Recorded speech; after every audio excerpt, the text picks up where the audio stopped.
मैंने आपको बताया डायबिटीज अपने आप में कोई बीमारी नहीं है। डायबिटीज का मतलब है high sugar in the blood. पहली बात तो ब्लड में, बॉडी में शुगर की जरूरत क्या है, ब्लड में शुगर की जरूरत क्या है।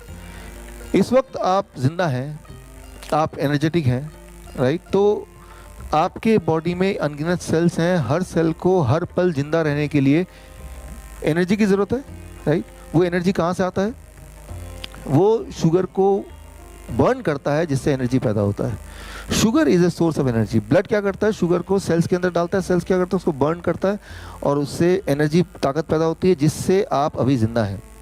शुगर अच्छा है कि बुरा है, इज गुड और bad? Very good. Sugar means, blood sugar means energy. High sugar is good और बैड? हाई एनर्जी, डॉक्टर बोलेगा आपका ब्लड शुगर 500, आप खुश, अरे बाप रे मेरी एनर्जी इतनी ज्यादा आज, नहीं। Here you have to understand little bit. Blood circulatory system जो हमारा, वो है हमारे ह्यूमन बॉडी का 60,000 किलोमीटर टू 1 लाख किलोमीटर। अगर आपके ब्लड वेसल्स, आर्टरीज और वेन्स, कैपिलरीज, वो सारे अगर लाइन बाय लाइन लगा दें तो 1 लाख किलोमीटर तक चले जाएंगे और उसमें ब्लड ऐसे फ्लो करता है, राइट। और ब्लड क्या करता है, एज ए ट्रांसपोर्टेशन सिस्टम, वो ऑक्सीजन को, शुगर को, न्यूट्रिशन को, वेस्ट मटेरियल को ट्रांसपोर्ट करता है। ये काम है। जैसे आपका शहर में ट्रांसपोर्टेशन सिस्टम वैसा पूरा फैला हुआ है एक जाल, उसी तरह से हमारे बॉडी में एक जाल फैला हुआ है ट्रांसपोर्टेशन सिस्टम का। और उस ट्रांसपोर्टेशन सिस्टम को एफिशिएंट चलाने के लिए एक मैनेजमेंट है कि कितना शुगर रहना चाहिए ताकि ट्रांसपोर्टेशन सिस्टम स्लो ना हो जाए। शहर में अगर सड़क पे ज़्यादा गाड़ियाँ होंगी तो क्या होगा, transportation system will become slow.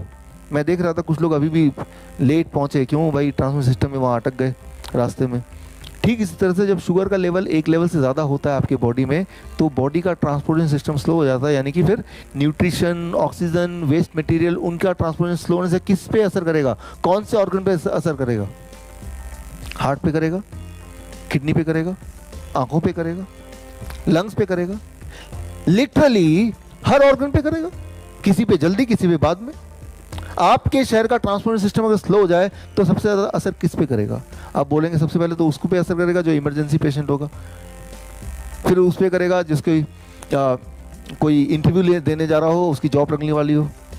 इस तरह से करते करते करते करते आप पाएंगे ऐसा कोई भी नहीं है जिस पे असर नहीं करेगा। फाइनली हर एक पे करेगा। किस लेवल का असर कब करेगा वो एक अलग क्वेश्चन है, बट करेगा ज़रूर।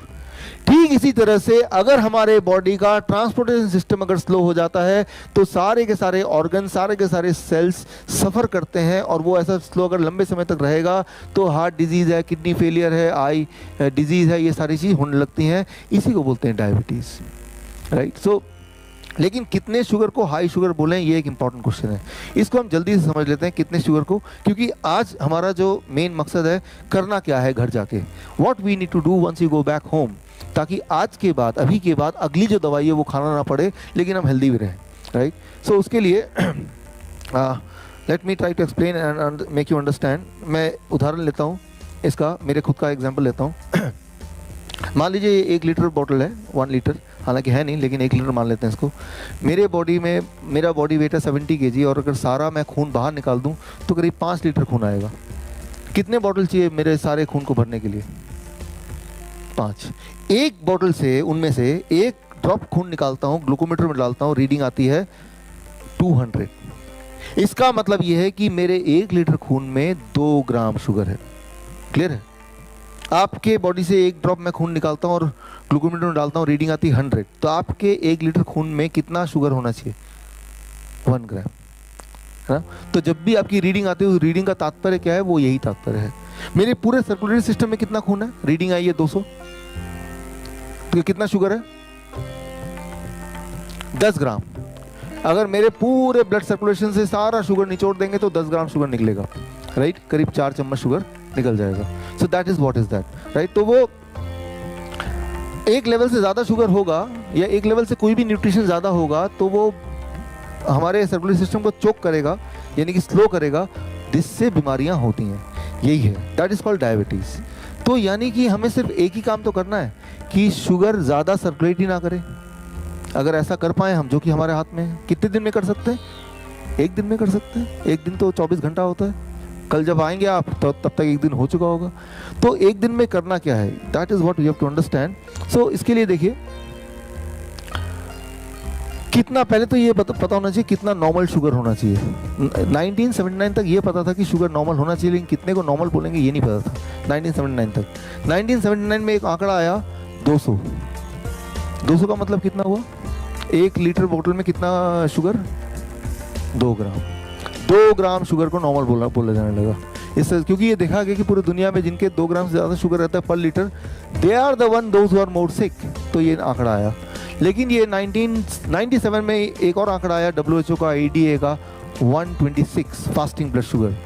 फिर एक और आंकड़ा आया 100 प्री डायबिटीज़ 2003 में। फिर 2010 में एक की जगह 3-4 आंकड़े जुड़ गए कि पहले फास्टिंग टेस्ट कराओ, फिर पोस्टप्रैंडल टेस्ट कराओ, फिर OGTT कराओ, फिर HbA1c कराओ। भाई इस जाल में नहीं फंसेगा उसमें तो फंस ही जाएगा ना। इतने टेस्ट करा दो कहीं ना कहीं तो फंसेगा ही, और नहीं फंसेगा तो वो इतना थक जाएगा, बोलेगा दवा की बात करो, अब तो टेस्ट हो गए बहुत सारे, मान ही लेगा कि मैं तो डायबिटीज़ पेशेंट हूँ। आप देखते जाइए आज की तारीख में इतने सारे टेस्ट हो गए हैं, राइट। तो 2010 में 10 से लेके अभी 2018 आ गया। अभी डॉक्टर के पास जाएंगे तो वो HbA1c 5.6 होना चाहिए, या फास्टिंग 100 से ऊपर नीचे होना चाहिए, पोस्ट पैंडल 140 होना चाहिए। ये प्रेजेंट आंकड़े हैं, राइट, जिसे हम बोलते हैं प्री डायबिटीज़, राइट। इसका मतलब ये है कि इससे कम है तो ठीक है, नहीं तो इससे ज़्यादा है तो pre diabetes, right. So normally medical science में एक नई चीज़ आई है कि इंसान हेल्दी नहीं है, या तो डायबिटीज़ है तो दबा दो, या प्री डायबिटीज़ है, होने वाला है। प्री डायबिटीज़ का मतलब क्या है कि डायबिटीज़ होने वाला है। हाइपरटेंशन, प्री हाइपरटेंशन, हाइपरटेंशन तो दबा लो, प्री हाइपरटेंशन होने वाला तो भी दबा लो, यानी कि हेल्दी इंसान नहीं बचा। या तो बीमार हैं आप तो दबा लो, या बीमार होने वाले हैं तो भी दबा लो, right. So that is what is the truth. So अब ये जो आंकड़ा है, जो प्रेजेंट वाला आंकड़ा है, ये आंकड़ा कहाँ से आया? ये कभी आपने डॉक्टर से पूछा आपने कि आप जो बता रहे हैं आया कहाँ से? ये मेडिकल कॉलेज में, यहाँ नहीं, यहाँ तो नेचुरल मेडिकल कॉलेज है, कोई भी बड़े मेडिकल कॉलेज में इस तरह से एक सिखाने का लर्निंग पार्ट होता है कि आप पेशेंट को ऐसे देखो कि आपसे सवाल ना करे। वो इतना ऐसे घूर के देखें। आपने कभी किसी भी, आपने में से किसी ने भी किसी डॉक्टर से कभी सवाल पूछा? वो देखने का अंदाज ही ऐसा होगा कि आप सवाल ही नहीं पूछेंगे। You are not allowed to ask, right, कि आप यू हैव टू फॉलो, क्योंकि सवाल पूछेंगे तो जवाब तो है ही नहीं कोई। एक सवाल पूछ के देखिए, भाई ये आंकड़े जो हैं आए कहाँ से? पहली बात तो कोई पूछेगा नहीं, अगर पूछ ही लेंगे तो वो जवाब देंगे नहीं, और जवाब दे भी देंगे तो जवाब आएगा ADA, अमेरिकन डायबिटीज़ एसोसिएशन ने ये आंकड़े भेजे हैं हमें। तो हमारे यहाँ पे इंडियन मेडिकल एसोसिएशन है, वो जो फॉलो करता है अमेरिकन डायबिटीज़ एसोसिएशन को। अमेरिकन डायबिटीज़ एसोसिएशन से अगर पूछें कि आपको ये आंकड़े कहाँ से मिले कि इस आंकड़े के जो ज़्यादा है नंबर, उसको डायबिटीज़ बोलेंगे, उनको दवा देंगे, मेडिसिन उनको खाना पड़ेगा। आपको ये लग रहा होगा कि हज़ारों तरह के उन्होंने टेस्ट किए होंगे, हज़ारों साइंटिस्ट मिलके कई साल तक उन्होंने एक्सपेरिमेंट किए होंगे, मिलियंस ऑफ डॉलर खर्च किए होंगे, तब जाके आए। ट्रुथ ये है, वो उन्होंने उसका जवाब दिया अपने ही मेडिकल जर्नल में। ये जर्नल की कॉपी अगर आपको चाहिए तो मैं आपको मेल कर सकता हूँ, आपके फीडबैक फॉर्म में ईमेल आईडी दीजिए तो मैं मेल कर दूंगा आपको जर्नल की कॉपी।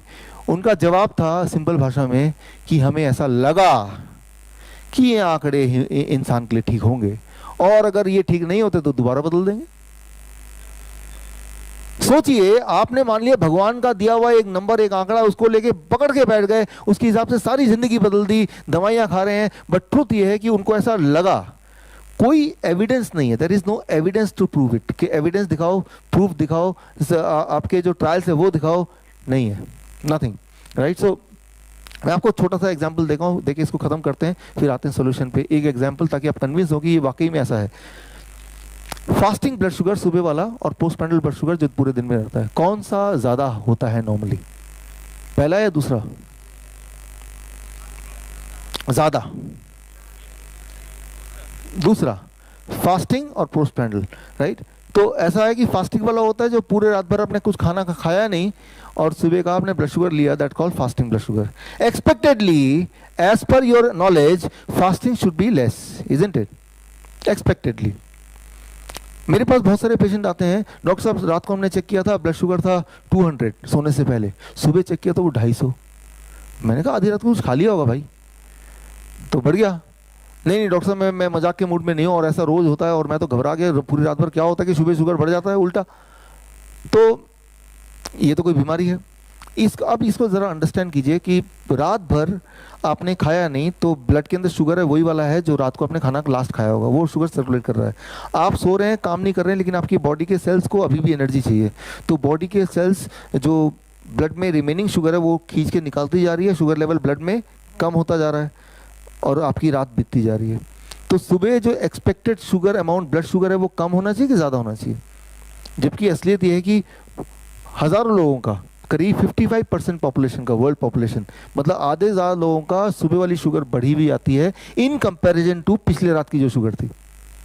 कारण ये कि रात भर में शुगर कम होती जा रही, कम होती जा रही, कम होती जा रही। करीब 4 बजे फॉर एग्जांपल ब्रेन देखता है कि शुगर काफ़ी कम हो गई, अब तो 50 तक पहुंच गई है और कम होगा तो आप मर जाएंगे।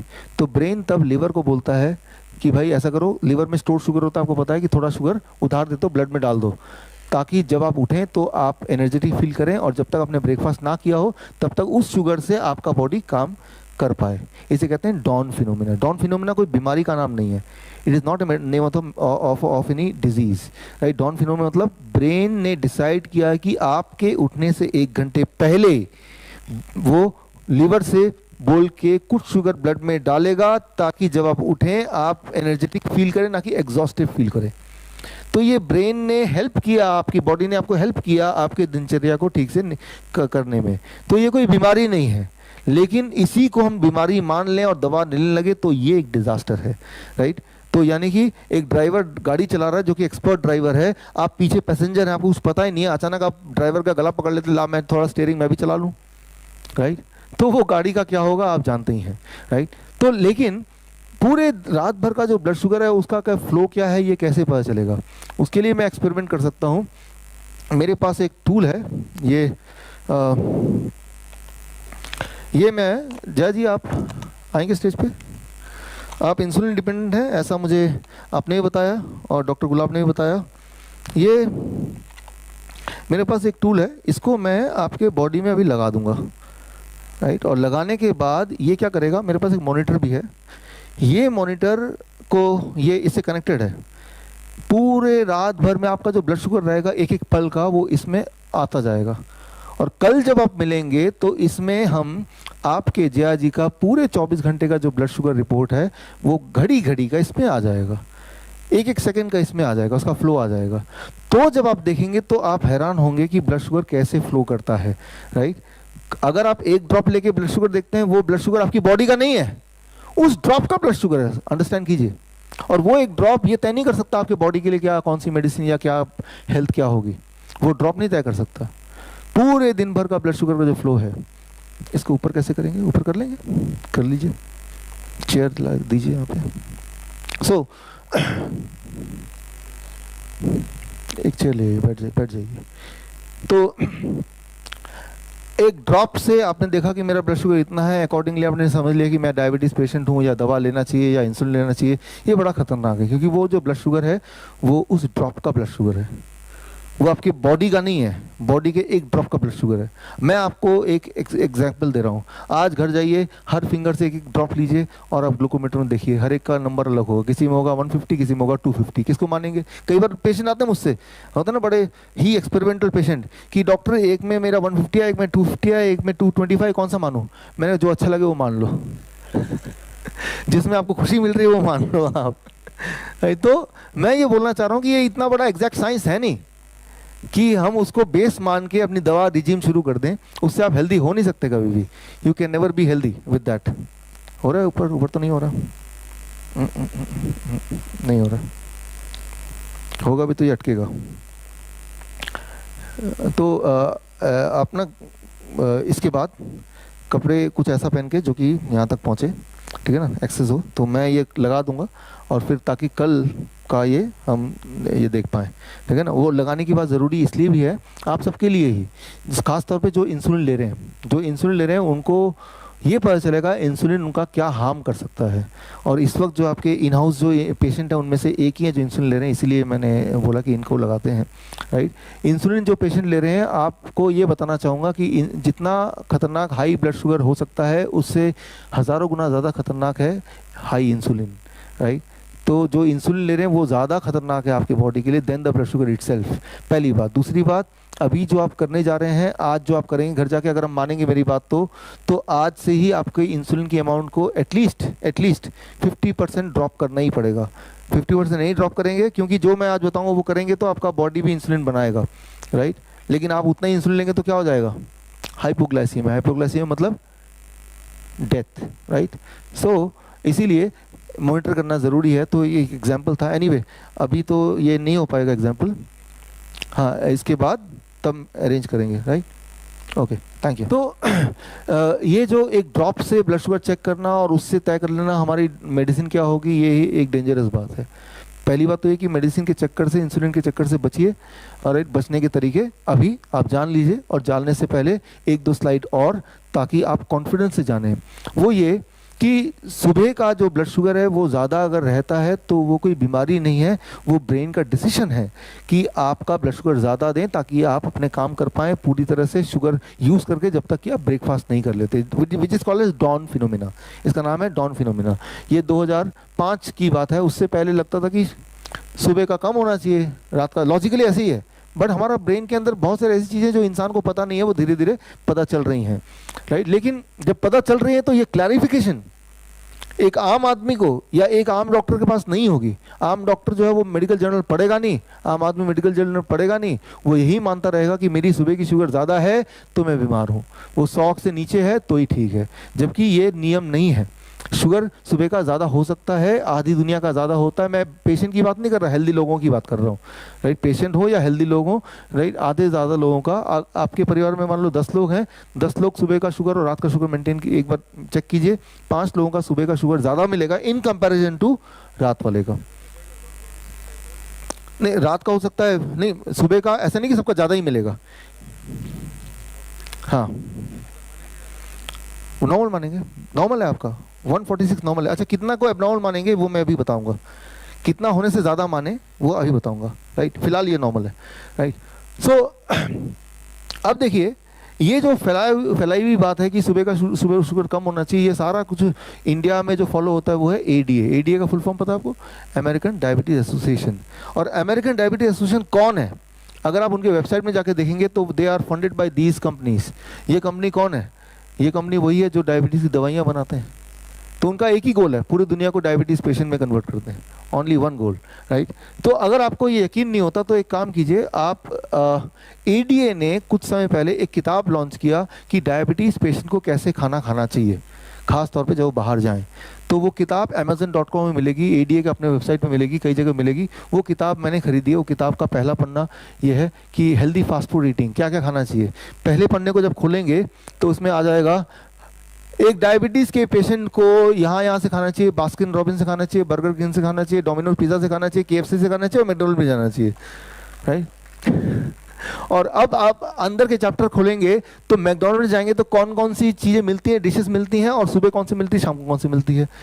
Unbelievable, unbelievable. आप यकीन नहीं होगा, आपको खरीदने की भी जरूरत नहीं है, क्योंकि amazon.com में जब किताब देखते हैं तो पहले कुछ पन्ने तो फ्री में भी पढ़ सकते हैं कि नहीं, राइट। तो आप देख लेंगे। तो जरा सोचिए कि अमेरिकन डायबिटीज एसोसिएशन जो इस तरह की किताब निकालती है तो उनका इंटेंशन क्या हो सकता है, ये तो क्लियर है ही, शुरुआत ही गलत है ना। अब करना क्या है? आपका जो सवाल है कितना नॉर्मल कितना एबनॉर्मल होता है, ये इसका जवाब जानने के लिए मैंने पिछले 50 साल में जितने सारे मेडिकल ट्रायल हुए, इसको जानने के लिए वो सारे ट्रायल इकट्ठे कर लिए और वो मैंने एक स्लाइड में लगा दिया ताकि आप देख के खुद ही जज करें। वो स्लाइड ये रहा, 1985, 1993, 1994, 1999, Egyptian trial 1999, Pima Indian trial 1999, Kiribati trial 1993। ये सारे ट्रायल की मैंने लिस्टिंग कर दिया और उन ट्रायल के मुताबिक कितने शुगर को हाई शुगर माना जाए वो इस तरफ डाल दिया। किसी ने बोला 231, किसी ने बोला 228, किसी ने बोला 268, किसी ने बोला 252, ये भी कर दिया, राइट। सो जिनको अगर ये स्लाइड चाहिए या इनके और डिटेल में जाना तो वो मेल पे वो अपना मेल आईडी देके लिख सकते हैं फीडबैक फॉर्म में, I want the details of this trials, मैं आपको ईमेल कर दूंगा, राइट। तो ये सारे ट्रायल्स को पढ़ के फिर मैंने जो निकाला वो मेरे अगले पेज पे है। एक किताब निकाली, लास्ट डेज ऑफ डायबिटीज़, आज से 3 साल पहले, 2.5 साल पहले। और इस किताब का कंक्लूजन एक ही वर्ड है, वो है 250।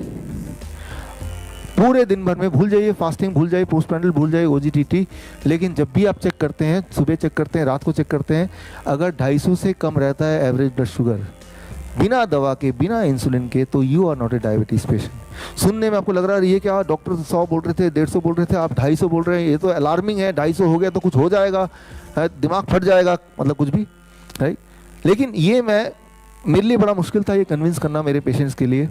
लेकिन पिछले 3 साल इस बुक के निकालने के बाद, आंकड़े दिखाने के बाद भी पेशेंट की दवा छूट जाती है, लेकिन जब उनका ब्लड शुगर आता है से 210 फॉर एग्जांपल, वो पैनिक हो जाते हैं। अगर वो पैनिक नहीं भी होते हैं, उनका डॉक्टर पूछता है कितना ब्लड शुगर, बोलता है 210, डॉक्टर पैनिक हो जाता है, इंश्योरेंस कंपनी इंश्योरेंस नहीं करेगी, हज़ारों और लफड़े हैं, तो वो घूम के मेरे पास ही आते हैं कि मैं हेल्दी फील कर रहा हूँ, एनर्जेटिक फील कर रहा हूँ, लेकिन मुझे वो नंबर चाहिए जो डॉक्टर बताता है। बड़ी दिक्कत आ रही थी मेरे पास। लेकिन अब क्या हुआ, कोई एक चीज़ दुनिया में पहली बार डायबिटीज़ के पेशेंट के लिए कोई चीज़ अच्छी हुई है, वो है 6 मार्च। 6 मार्च इस साल ACP गाइडलाइन, डायबिटीज़ गाइडलाइन बदल गए, और पहली बार दुनिया में मेडिकल इंस्टीट्यूशन ने यह माना कि अगर बिना दवा के आपकी ब्लड शुगर 250 से नीचे आती है तो वो नॉर्मल है, राइट, नॉर्मल है, पहली बार, राइट। सो ये पूरे जो ACP गाइडलाइन कहते हैं, American college of professional doctors का जो कॉलेज है, right, which is the highest authority of diabetes, ADA, IMA, इन सब से भी बड़ी बॉडी है, तो उन्होंने ये गाइडलाइन निकाला, राइट। लेकिन ये गाइडलाइन जो निकाला, क्या आपका डॉक्टर आपको बताएगा? अगर बताए तो क्या होगा, 70% जो पेशेंट है जो दवा ले रहे थे, उनकी दवा एक ही दिन में बंद हो जाएगी, because the guideline are change. तो ये गाइडलाइन आया, ये अखबार में भी एक बार आया, लेकिन इसकी इम्प्लीमेंटेशन नहीं हुई। मार्च की बात है, टुडे इज जून, राइट। सो 6 मार्च के बाद आज 21 जून हो गया, ये इम्प्लीमेंट नहीं हो रहा, क्योंकि इम्प्लीमेंट होते ही 70% दवाइयाँ जो बिक रही थी वो बिकनी बंद हो जाएंगी, बिकॉज 70% पेशेंट जो सो कॉल्ड पेशेंट, वो पेशेंट रहेंगे ही नहीं। तो इम्पॉर्टेंट बात यह है कि अगर आपकी ब्लड शुगर बिना दवा के इससे नीचे रहती है तो बात खत्म, फिर तो कुछ चिंता करने की जरूरत ही नहीं, फिर तो आप डायबिटीज़ पेशेंट है ही नहीं, you are not a diabetes patient at all, तो बात यहीं पे ख़त्म होती है। लेकिन अगर आपकी ब्लड शुगर 250 से ऊपर होता है तो बिना दवा के, तो आप डायबिटीज़ पेशेंट हैं, तो उसको हाई शुगर मान सकते हैं। और ऐसा अगर लगातार रहेगा कुछ सालों तक, कुछ महीनों तक, तो आपको हार्ट की प्रॉब्लम, किडनी की प्रॉब्लम 1-2 दिन में नहीं होता है, 2-4 दिन में नहीं होगा, लेकिन लगातार रहेगा और महीनों महीनों रहेगा, तो जाके हार्ट की प्रॉब्लम हो सकती है, किडनी की प्रॉब्लम हो सकती है, और आंखों की प्रॉब्लम हो सकती है, एम्पुटेशन का रिस्क हो सकता है। Then you are a truly a diabetes patient. Clear है? तो यानी कि बिना कोई दवा लिए टेस्ट करना है, और अगर 250 से नीचे है तो कुछ करने की ज़रूरत नहीं है, आप पहले से ही ठीक है।